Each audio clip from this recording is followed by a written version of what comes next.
এত সালাম করা লাগতো না।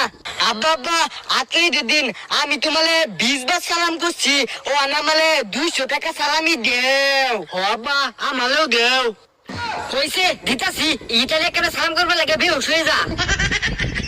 এই যে না মা তোর 200, আর তুই ছেলে মানুষ এত টাকা কি করবে? এই না 50 টাকা নে। আমি কি তোর ভালো ছিল? তাহলে দিছিস 200, আমার দিছিস 50। আমি কি তোর ভালো ছিল নাকি? আমার 250 দিন লাগবো, নাহলে আমি নিতাম মা। তোর এত টাকা দিন লাগবো নাকি? এই না আরো 50 টাকা জানতে আমার লগে গেলে এলুম গলে। আমার বেশি টাকা দিছি, আমি মজা খাই গা। ইতে পলি বেল মাথায় দিতেল মাই নিমিত মুদামেল আমালে কমতে দিতে তলে বেশি দিয়েছি তুই ভঙ্গি কলস খালো ওই শালি